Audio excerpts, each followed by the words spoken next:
Bienvenidos una vez más a BTC Consulting 360. Hoy vamos a hablar de las diferencias entre Bitcoin y cripto, ¿no? Y para eso pues cuento con el gran socio de Centralbase. Está el pobre fundido después de Watch Out, pero la verdad que ha merecido mucho la pena, así que enhorabuena por ese pedazo de conferencia que hemos tenido esta semana pasada. Muchas gracias. Fundido pero contento. Ha estado muy bien. Pues nada, vamos a hablar de estas diferencias entre Bitcoin y cripto. A mi juicio, pues la principal diferencia, ¿no?, es que Bitcoin no depende de terceros o depende de tantos terceros que al final no tiene un punto único de fallo, mientras que todo cripto, pues sí, ¿no? Siempre tienen un emisor, siempre hay un emisor del resto de criptomonedas, ya sea una empresa, ya sea una fundación, ya sea una persona concreta, un grupo de personas, ¿no? Efectivamente, o sea, una de las cosas que hace diferente a Bitcoin es precisamente el no tener una dependencia de un tercero. Es tan descentralizado, aunque es cierto que existen diferentes grados de descentralización, pero que hace prácticamente, no vamos a decir imposible, porque los imposibles en el mundo de los sistemas y la informática siempre hay una pequeña puerta, pero que sí hace demasiado complicado que pudiera pues ser captado o coaccionado por alguien en particular, ¿no? Como bien mencionas, casi todas las demás criptos pues tienen una fundación, tienen una puerta que ir a tocar, ¿no? En el caso de Bitcoin hay tantas puertas que ir a tocar que hacen que sea demasiado complicado. ¿En qué dirías que radica esa descentralización? ¿Dónde está la descentralización de Bitcoin? Hombre, principalmente en los nodos. Los nodos son lo que hacen que Bitcoin sea sumamente descentralizado. O sea, el hecho de tener muchos nodos ejecutando el código de Bitcoin alrededor del mundo hace que esa descentralización sea bastante amplia y es lo que hace que sea muy complicado y es donde creo que prevalece la principal descentralización, la principal fuerza de Bitcoin. No hay un único ente, no hay una sola puerta a la que ir a tocar, ¿no? Como estábamos hablando, los nodos ejecutan el código de Bitcoin y además tienen otra potestad, ¿no? Que también ya hemos comentado mucho en las formaciones, que es el que cuando tú tienes un nodo, tú tienes la posibilidad de decidir qué código ejecutas, es decir, qué versión de las reglas del código quieres ejecutarse. Pero, ¿qué es un nodo? Porque a lo mejor muchos de los que nos están escuchando, pues no saben lo que es, ¿no? ¿Qué dirías tú? ¿Cómo le harías llegar a la gente qué es un nodo y por qué es importante y por qué son los que tienen el control de la red? Pues muy buena pregunta. Un nodo en realidad es una cosa muy sencilla, es una computadora, es un ordenador ejecutando un software en particular que tiene las reglas o el protocolo de Bitcoin. Cualquiera puede ser un nodo, esa es otra de las virtudes de Bitcoin, ¿no? Que no es permissionless. No hace falta pedir permiso para unirte a la red. Tú simplemente desde una computadora descargas un software, ejecutas ese software y empiezas a correr las reglas del protocolo de Bitcoin y con eso ya puedes convertirte en un punto de toda la red, ¿no? Eso es lo que sería a grandes rasgos un nodo. Un ordenador ejecutando unas reglas. Un protocolo no es otra cosa más que ponerse de acuerdo en una interacción. Así como existe, por ejemplo, el protocolo de etiqueta, ¿no? O el protocolo de cuando un rey es visitado, cuando un presidente tiene una visita o cuando vamos a hacer ciertas cosas hay un protocolo. Pues en el protocolo de Bitcoin son las reglas que se tienen que cumplir para unirte a la red. Están escritas en un software y cada persona que ejecuta ese software, pues se adhiere, digamos, a esas reglas, ¿no? ¿Por qué es importante eso? Pues porque eso es lo que hace que la descentralización sea bastante poderosa, porque no necesitas pedir permiso, salvo descargar un software que está disponible, que es open source, que cualquiera puede ejecutar. Y cuando hay modificaciones, pues cualquiera puede revisar esas modificaciones y aceptarlas, es decir, descargar la versión con las nuevas reglas o con los nuevos cambios, que no es fácil que haya cambios de calado, suele haber cambios que permiten mejorar ciertas condiciones o mejorar cosas dentro del software para que sea más fácil, para que sea más ligero, pero lo que son las reglas, digamos, del protocolo, las reglas de consenso, que, por ejemplo, tener 21 millones de Bitcoin, ¿no? Pues eso es una regla, bueno, que en realidad no son 21, pero por redondear. Eso es una regla que todo mundo acata y si alguien las quiere modificar, pues todos los demás tendrían que actualizar su software para cambiar eso, ¿no? Cosa que pues no es fácil y no es aceptada por todos los nodos. ¿Y por qué no puede haber nodos de otras criptomonedas? Al igual que en Bitcoin, corrígeme si me equivoco, ¿no? Pero hay más de 100.000 nodos. ¿Por qué no puede haber tantos nodos de otras criptomonedas garantizando la descentralización de los otros nodos? Bueno, porque yo creo que aquí encaja muy bien lo que tú siempre comentas durante las formaciones, ¿no? Bitcoin es lo que es porque ha alcanzado una escala, un tamaño tal, que es lo que hace que todo sea completamente descentralizado o prácticamente descentralizado. Otras criptomonedas, otros protocolos, pues no tienen esa virtud, no tienen ese tiempo.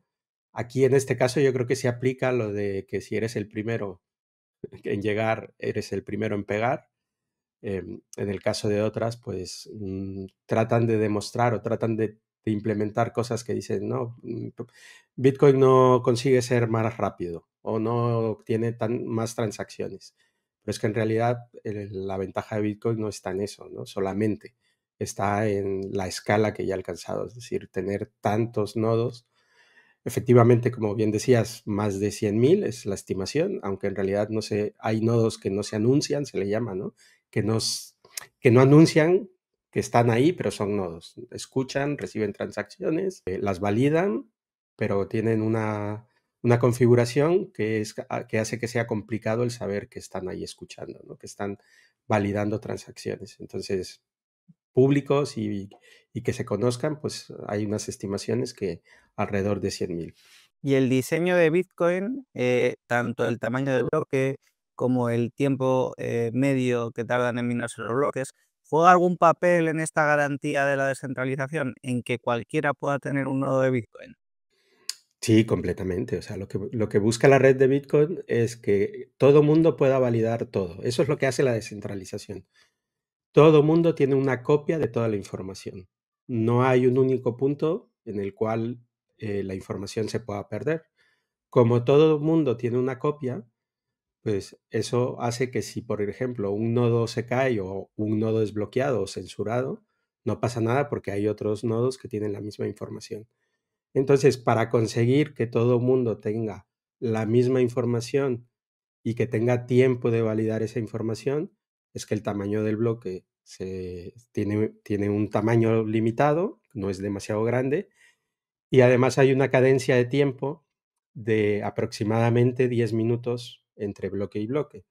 Esto tiene varias razones de ser. La primera, pues, es precisamente para que se pueda validar la información, para que dé tiempo a que cada nodo, cuando recibe la información, en 10 minutos es capaz, de media, es capaz de validar la información. Pero aparte también, y ese es un tema a lo mejor un poco más técnico, se, se le llama latencia porque en 10 minutos está comprobado que es tiempo suficiente para que la información se propague por toda la red. No solamente que al nodo o a los nodos les llegue la información y la puedan validar, sino que les llegue. O sea, lo primero es que les llegue y luego que les dé tiempo de validarla. Digamos que son en dos pasos, ¿no? Entonces es muy importante que el tamaño del bloque de Bitcoin es el que es porque está pensado para que se pueda validar y pueda propagarse, es decir, pueda llegar a los nodos y luego los nodos lo puedan validar y que los nodos tengan precisamente el tiempo de revisar la información que les está llegando. Y no solamente la validan cuando les llegan las transacciones, sino que también la validan cuando ya ha sido minado el bloque, ¿no? Es decir, cuando ya los mineros sellan ese bloque, le ponen como su sello, los nodos reciben esa información, ese bloque, y validan que el contenido de ese bloque no ha sido alterado, no ha sido manipulado, es decir, que las transacciones siguen siendo las originales, las que llegaron en un inicio, ¿no? Entonces, claro, aquellas criptomonedas que dicen, no, yo soy más rápida, no, yo tengo más transacciones por bloque, no las dos, soy más rápida y tengo más transacciones por bloque. Claro, al final lo que están haciendo es impedir que cualquiera pueda verificarlo todo por sí mismo, ¿no? Porque no permiten que se propagase, por ejemplo, por todo el mundo, o no, y entonces la validación estaría muy centralizada, y si la validación está muy centralizada, pues al final dependes de un tercero para que valide esas transacciones, ¿no? Y volvemos al mismo punto en el que estábamos antes de Bitcoin, ¿no? Volvemos al punto de depender de un tercero. Mientras que con Bitcoin, precisamente, eso que se está buscando, esa lentitud y ese tamaño del bloque limitado, busca esto, ¿no? Busca garantizar esa descentralización. Yo pienso mucho en esto porque justo aquello que se ha criticado a Bitcoin es aquello que está diseñado para garantizar su seguridad, para garantizar esa descentralización, ¿no? A mí me da la sensación de que la mayor parte de las criptomonedas no han entendido eso, ¿no? Sí, claro, cuando tú tienes necesidad de recibir mucha información y de validarla, esa información en gran volumen rápidamente, lo que estás haciendo es pasarle el problema a los que tienen que hacer ese trabajo, ¿no? En este caso, a los nodos. Y eso implica que tienen que tener máquinas más eficientes, más grandes, más rápidas, más ancho de banda, y entonces empiezas a centralizar todo porque tú ya desde tu casa no puedes tener un nodo, sino ya tienes que empezar a comprar equipos más grandes, tener un ancho de banda más grande. Es decir, al final de cuentas empiezas como comentamos luego en las formaciones, ¿no? Te tienes que convertir en un centro de datos, en un centro donde empiezas a tener equipos más grandes, más rápidos, con mayor procesamiento, pero eso no es el objetivo de Bitcoin. El objetivo de Bitcoin es que todo mundo pueda unirse a la red sin pedir permiso y validar todo. Y eso efectivamente, como bien dices, es lo que muchas veces pierden de vista todos los demás criptoactivos o por llamarles de alguna manera que están ahí allá afuera intentando competir con Bitcoin. Yo creo que Bitcoin está en otra liga, ¿no? O sea, no es el sentido de Bitcoin el competir con estos activos, sino Bitcoin tiene una misión muy clara, es ser descentralizado, permitir que cualquiera pueda ejecutar un nodo, que cualquiera pueda validar la información y que cualquiera pueda unirse en el momento que quiera. Y ojo, no solamente unirse, también salirse en el momento que quiera, ¿no? Sin perder su propiedad. Esa es otra virtud. Yo creo que ese es uno de los puntos centrales, ¿no? Es que no es ni siquiera que Bitcoin compita con cripto, cripto compita con Bitcoin. Es que yo creo que las criptomonedas ni siquiera intentan competir con Bitcoin. Es que ni siquiera buscan la descentralización. Porque al final, si ya inicio un proyecto empresarial, me gasto un dinero en marketing para emitir mi criptomoneda, no me interesa, bajo ningún control, no recuperar esa inversión, asegurándome de alguna manera el control sobre el registro, ¿no? O tener que asumir las consecuencias legales, a lo mejor, de los efectos negativos o adversos de todo eso que se pueda producir, ¿no? Otra cuestión que quería plantear aquí contigo es el modelo de Ucho es una cosa que desarrolla Satoshi, que se inventa Satoshi, ¿no? Y muchas criptomonedas no lo utilizan. ¿Qué es este modelo de Ucho? ¿Qué ventajas presenta frente a los sistemas que utilizan otro tipo de criptomonedas? ¿Y cómo afecta también a la privacidad? Porque de alguna manera yo creo que no simplemente nos va a permitir verificarlo todo por nosotros mismos de una forma muy superior, ¿no? Sino que también es de alguna manera la base o el fundamento que nos va a permitir garantizar nuestra privacidad. Sí, el sistema de contabilidad que implementa Satoshi dentro de Bitcoin es el modelo Ucho, ¿no? Que está basado en entradas que tienen que eliminarse o destruirse conforme se van gastando. Es decir, a diferencia del modelo de cuenta al que estamos acostumbrados y el que existe en los sistemas financieros tradicionales, que tú vas haciendo apuntes contables conforme tienes una cantidad o vas recibiendo una cantidad, apuntas, tengo tanto, debo tanto, y entonces luego vas haciendo la suma resta y obtienes tu balance. El modelo que Satoshi vio que era mejor para implementar dentro de Bitcoin, pues fue el modelo Ucho, que implica que cada entrada, cuando recibes, es creada al momento de recibirla, pero esa entrada, posteriormente, cuando tú la gastas, cuando tú la usas, tiene que ser destruida y con esto resuelves el problema por primera vez en la historia en el mundo digital, que esa es otra de las grandes virtudes de Bitcoin, es que eliminas la posibilidad del doble gasto en el mundo digital, algo que fuera de Bitcoin o fuera de criptomonedas que implementan el sistema o el modelo Ucho no existe.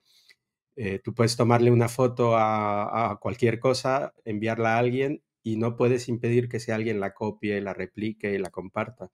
En el caso de Bitcoin, cuando tú tienes una moneda, es decir, una entrada para ti, se crea esa moneda y esa moneda es única y no se puede volver a gastar porque cuando tú la gastas se destruye. Y esto hace que el modelo de contabilidad pues, sea bastante eficiente, porque aparte estamos hablando de texto firmado digitalmente, y el texto, transmitirlo por internet es prácticamente inmediato. En cuestión de milisegundos, todos los nodos de toda la red tienen la misma información. Y volvemos al punto. La idea original es que todo mundo pueda validar toda la información de manera que no haya un único punto de fallo. Es decir, todos los nodos de toda la red tienen una copia de todas las monedas que existen y con esto hacen una validación de cuánto Bitcoin hay emitido, porque al final de cuentas cada moneda que existe, cada ucho, tiene una denominación, un valor en satoshis. Puede valer 4 bitcoins o puede valer 4.0032 o puede valer 0.0023 de bitcoin o satoshis, ¿no? Esto hace que toda la red sea capaz de saber cuánta es la emisión que hay, cuántas monedas existen y con eso ver el supply que hay inmediatamente, ¿no? Siempre hacemos la pregunta de si seríamos capaces de saber cuánto Bitcoin hay emitido, perdón, cuántos euros o cuántos dólares hay emitidos al día de hoy en el mundo. Y bueno, la respuesta tú la explicas mejor que yo. Sí, justo esto yo creo que es fundamental, ¿no? Al final te das cuenta de que Bitcoin se asemeja mucho a un registro de la propiedad que tiene monedas de oro digitales dentro, ¿no? Y al final lo que tenemos que hacer es sumar el balance que tienen esas monedas de oro digitales, ¿no? Y esto que comentabas, ¿no? Justo el año pasado, bueno, a principios de este año, tuvimos de clienta a una auditora del sistema financiero estadounidense, ¿no? Y era súper interesante plantearle esa pregunta a ella, ¿no? Porque le dijimos, ¿serías capaz de auditar cuántos dólares han emitido a lo largo de la historia? Claro, pensad que emisores de dólares hay en todo el mundo, porque están todos los bancos comerciales, hay muchísimos puntos de distribución, se crean muchos sustitutos monetarios de dólares, ¿no? Entonces, hay un montón de puntos de distribución de dólares. Claro, nos respondió que haría falta un equipo gigantesco de auditoría y que tardaría aproximadamente 5 años en saber el balance neto, todos los dólares emitidos realmente que ha habido en todo el mundo. Fijaos, ¿no? Un equipo gigantesco de auditoría para saber cuántos dólares hay emitidos y 5 años para decirme cuántos dólares han emitido hoy. Claro, cuando lo comparas con Bitcoin es cuando tu cabeza hace boom. ¿Qué hay que hacer para auditar la oferta de Bitcoin? Pues como las monedas existentes, porque las viejas se han destruido, ¿no? Entonces, como las monedas existentes se pueden ver, las puede auditar cualquiera, las puede verificar cualquiera, lo único que hay que hacer es sumar el balance que tienen esas monedas, sumar la referencia, la unidad que tienen esas monedas y nos tiene que coincidir con la oferta emitida de Bitcoin. ¿Cuánto tarda un ordenador en hacer una suma? Nada, milisegundos. Pues eso es lo que tardamos en auditar Bitcoin, la oferta de Bitcoin. Frente al sistema tradicional de balances, tenemos un modelo, el modelo de Ucho, que nos permite por nosotros mismos auditar toda la oferta en milisegundos. Y eso es que cambia completamente las cosas porque nos da una agilidad gigantesca, ¿no? Y es que además yo creo que también es uno de los elementos esenciales de Bitcoin, ¿no? Yo creo que es muy difícil, sin profundizar en estos aspectos, aunque puedan parecer técnicos, pero luego son mucho más sencillos, comprender realmente el cambio tan significativo que supone Bitcoin. Sí, es que Bitcoin es la suma de un montón de cositas que por sí solas o sueltas a lo mejor piensas que pues no aportan gran cosa, no sirven para mucho, pero siempre digo, ¿no? El gran mérito de Satoshi no fue el haber inventado toda la tecnología que está detrás de Bitcoin, porque ya existía, sino fue el ver que toda esa tecnología que ya existía, conjuntarla, es decir, armar el puzzle perfecto y hacer que todo gire y todo embone perfectamente. Entonces, pues este modelo de contabilidad es indispensable dentro de Bitcoin porque ayuda a resolver uno de los problemas fundamentales que es el doble gasto en el mundo digital. Ayuda a que todo se pueda validar por sí mismo, ayuda a que haya una completa validación de la emisión que se está teniendo en cada momento. Vamos, en conjunto todas las piezas que hacen de Bitcoin que Bitcoin funcione son como, wow, como dice siempre, ¿no? Habría que darle no el Nobel a Satoshi, sino más bien habría que cambiarle de nombre al premio Nobel y ponerle premio Nakamoto o algo así. Totalmente de acuerdo, ¿no? Porque es que las áreas que afecta a Bitcoin son tantas que yo creo que no es suficiente con atribuirlo a la economía. Yo creo que realmente es un cambio de paradigma gigantesco, ¿no? Vamos a ver alguna cosita más porque muchas veces se dice, bueno, ¿y qué pasa si aparece una criptomoneda que tiene algo mejor que Bitcoin? ¿No? ¿Podría Bitcoin adaptarse de alguna manera? Sí, claro, sí. Yo siempre digo que Bitcoin compite en otra liga, ¿no? Y todo lo demás son como startups. Todo lo demás que hay ahí fuera son como startups que están intentando encontrar el santo grial. Pero si por algún motivo alguna encuentra algo que dentro de Bitcoin puede ser útil, al ser de código abierto, Bitcoin, es muy fácil implementar todas esas mejoras y como ya explicamos hace rato, si alguien implementa una mejora dentro del código de Bitcoin y ese código de Bitcoin, o esa mejora, más bien dicho, se reconoce y se ve que es valiosa, pues todos los nodos de toda la red la aceptarán y la adoptarán.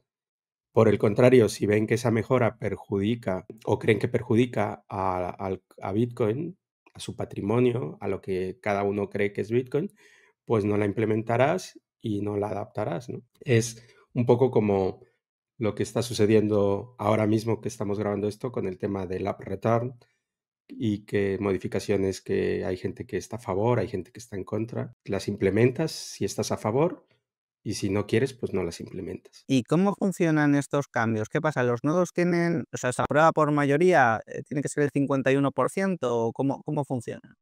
Imaginemos que un 30% implementa cambios sobre el consenso y, por ejemplo, quiere generar 42 millones de Bitcoin, ¿no?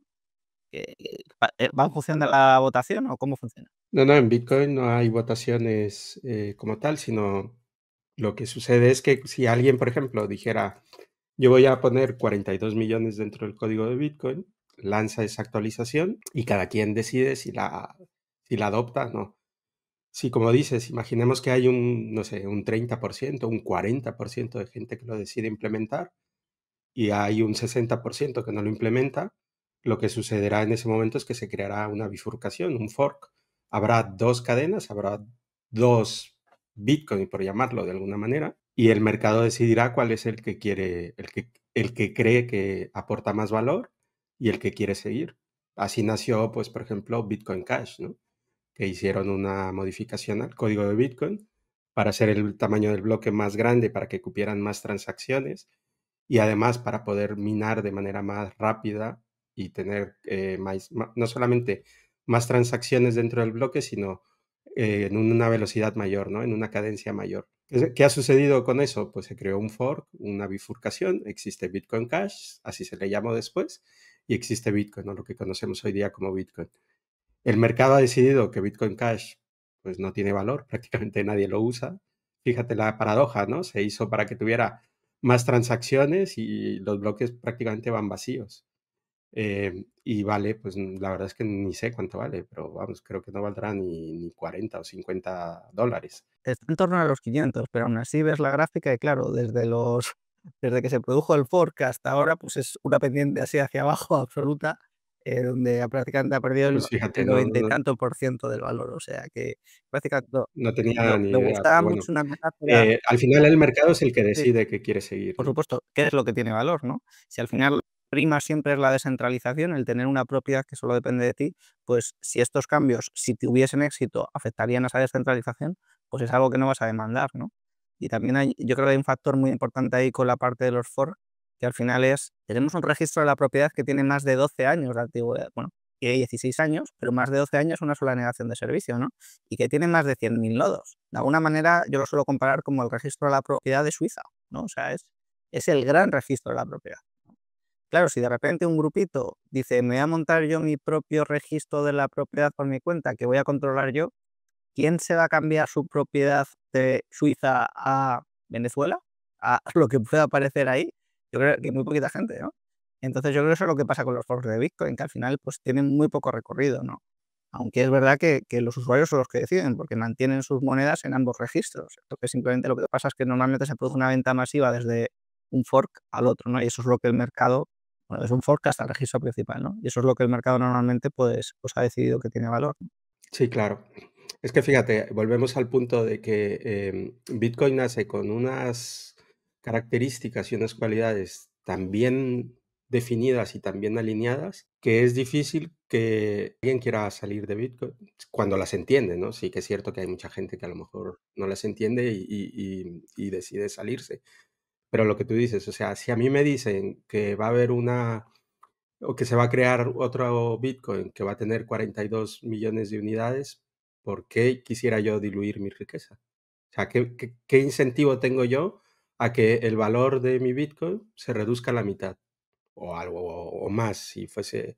Entonces, es, nace ya con unos incentivos, con unas cosas, unas características ya también definidas y también alineadas, que es muy complicado.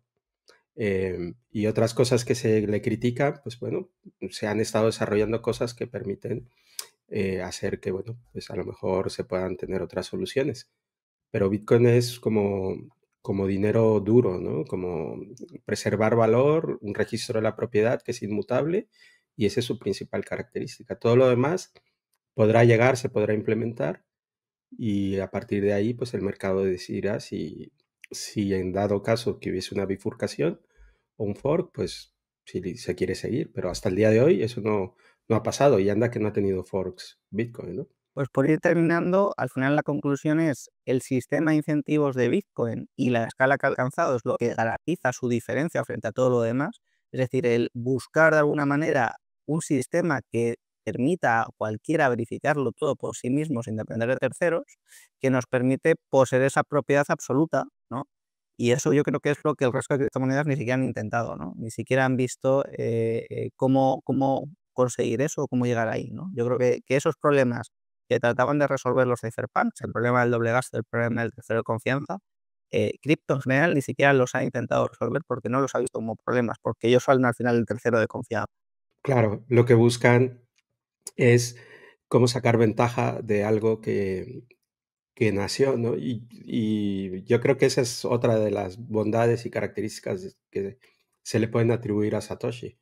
O sea, fue tan hábil que dijo, desaparezco, dejo esto ya andando después de un cierto tiempo y así no hay a dónde ir a tocar la puerta ni nada. Pero cuando eso ya tenía una cierta atracción, una cierta escala. Cuando tú tienes a alguien a quien ir a buscar y además tienes unos intereses porque te interesa, quieres ganar dinero, que oye, nadie está en contra de eso, pero volvemos al tema, ¿no? No es la naturaleza de Bitcoin. La naturaleza de Bitcoin es tener algo, como bien dices, que los cypherpunks estaban intentando resolver, ¿no? Algo incensurable, algo que fuera descentralizado y que algo que pudiera la gente que lo usara, pues tener todo por sí mismos, es decir, validar todo por ellos mismos. Pues fantástico, con esto terminamos. Si tenéis más dudas, preguntas que no se han resuelto en este vídeo, nos las dejáis en los comentarios y las trataremos de resolver en un futuro vídeo. Y recordad, haced los deberes con Bitcoin.